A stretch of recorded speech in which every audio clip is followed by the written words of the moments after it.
صلی اللہ علیہ وسلم کی زبان مبارک سے، وہ زبان مبارک، وہ ذات جس کو اللہ تبارک و تعالیٰ نے رحمت للعالمین بنا کر بھیجا ہے، لیکن اس عبادت میں جب کسی کی وجہ سے کوئی خلل واقع ہوتا ہے تو زبان مبارک سے بد دعا کے الفاظ نکلتے ہیں۔ وہ کون سی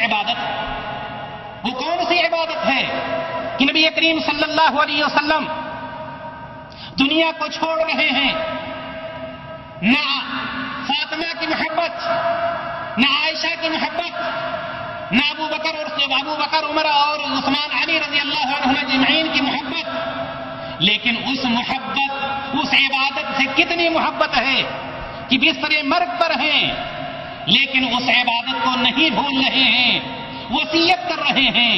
وہ کون سی عبادت میرے بھائیوں اور دوستوں، وہ کون سی عبادت ہے؟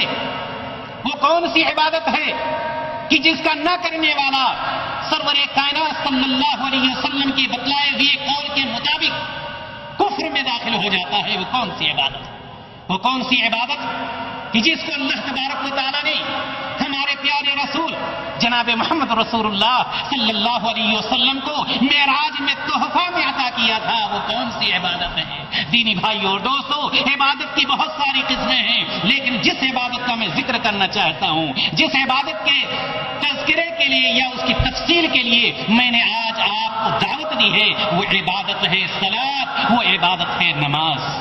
میرے بھائیوں اور دوست، نماز، وہ عبادت نماز ہے، لیکن ہم نے اور آپ نے شاید یہ سمجھ رکھا ہے کہ نماز تو سب کو ہی جانتا، نماز پڑھنا کس کو نہیں آتا؟ مسجد میں جاتے ہیں، نماز پڑھ کر جلدی جلدی ہم چلے آتے ہیں، کون سی خوبی ہے اس کے اندر؟ میرے بھائیوں اور دوستوں، یاد رکھیں، اللہ تبارک و تعالیٰ نے قرآن مقدس میں ارشاد فرمایا ہے، اتل ما اوحی الیک من الکتاب واقم الصلاۃ ان الصلاۃ تنہی عن الفحشاء والمنکر۔ قرآن مقدس کی تلاوت کیجیے، اللہ تبارک و تعالیٰ حکم دے رہا ہے کہ قرآن مقدس کی تلاوت کیجیے اور وَأَقِمِ الصَّلَاةَ، نماز کو قائم کیجیے۔ کیوں نماز کو قائم کیجیے؟ ان الصلاۃ تنہی عن الفحشاء والمنکر، اس لیے کہ نماز بے شرمی سے، برائیوں سے، منکرات سے، برے افعال سے بچاتی ہے، دور رکھتی ہے۔ وَلَذِكْرُ اللَّهِ أَكْبَرُ، اللہ تبارک و تعالیٰ نے فرمایا اللہ کا ذکر کرنا یہ بہت بڑا کام ہے۔ وَاللَّهُ يَعْلَمُ مَا تَصْنَعُونَ، اور یاد رکھو کہ جو کچھ تم کر رہے ہو میں اچھی طرح سے جانتا ہوں۔ رات کے اندھیرے میں کرو، دن کے اجالے میں کرو، تنہائی میں کرو، جماعت کے ساتھ کرو، کچھ بھی کرو، اللہ تبارک و تعالیٰ نے کیا فرمایا؟ وَاللَّهُ يَعْلَمُ مَا تَصْنَعُونَ، جو کچھ بھی ہم کرتے ہیں اللہ تبارک و تعالیٰ اس سے باخبر۔ دینی بھائی اور دوست، اس آیت کریمہ میں اللہ تبارک و تعالیٰ نے 3 چیزوں کا حکم دیا۔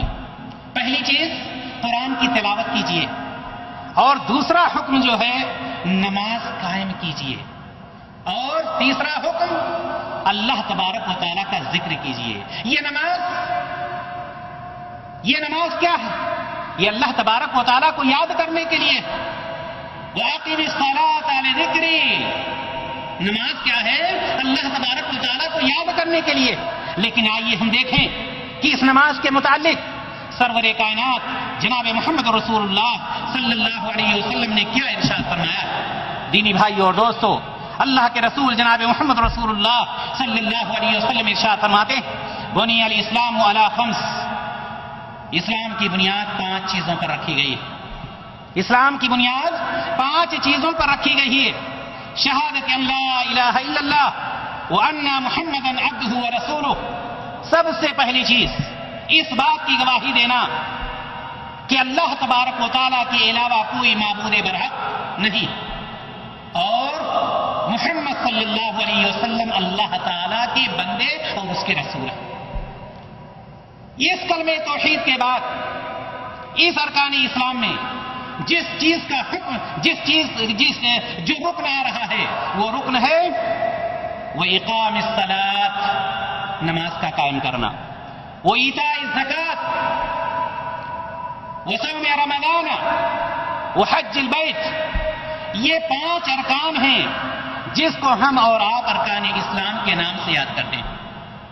ارکان اسلام کا ایک اہم رکن کلمہ شہادت کے بعد نماز کا قائم کرنا یہ وہ نماز ہے جس کے بارے میں ہم اور آپ اچھی طرح سے جانتے ہیں کہ یہ نماز، اس کا حکم صرف ہمیں نہیں دیا گیا، ہم سے پہلی امتوں کو بھی، ہم سے پہلے انبیاء جو گزرے ہیں ان کو بھی اس کا حکم دیا گیا۔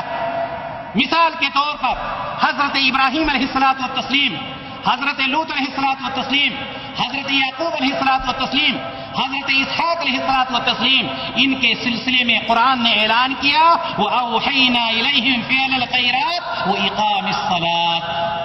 اللہ تبارک و تعالیٰ نے کیا اس میں فرمایا؟ اور ہم نے ان کی طرف نیک کاموں کے کرنے اور نمازوں کے قائم کرنے کی وحی کی ہے۔ کس چیز کی وحی کی؟ نیک کام کرنے کے لیے اور نماز کے قائم کرنے کے لیے۔ اسی طرح سے حضرت اسماعیل علیہ الصلوۃ والتسلیم کے متعلق اللہ تبارک و تعالیٰ ارشاد فرماتا وَكَانَ يَأْمُرُ أَهْلَهُ بِالصَّلَاةِ۔ کیا فرمایا اللہ تبارک و تعالیٰ نے؟ کہ اللہ تعالیٰ نے وہ جو حضرت اسماعیل علیہ الصلوۃ والتسلیم تھے وہ اپنے گھر والوں کو برابر نماز کا حکم دیا کرتے تھے۔ حضرت عیسیٰ علیہ الصلوۃ والتسلیم فرماتے ہیں وَأَوْصَانِي بِالصَّلَاةِ وَالزَّكَاةِ، اللہ تعالیٰ نے مجھ کو نماز اور زکوٰۃ کا حکم دیا ہے کہ ہم نماز کو قائم کریں اور ہم زکوٰۃ دیتے رہیں۔ اسی طرح سے حضرت لقمان علیہ الصلوۃ والتسلیم اپنے بیٹے کو حکم دیتے ہیں یا بنی اقم الصلاۃ، اے بیٹے نماز کو قائم کرو۔ دینی بھائیوں اور دوستوں، میں بتلانا یہ چاہتا ہوں کہ یہ پورا یہ پہلے کے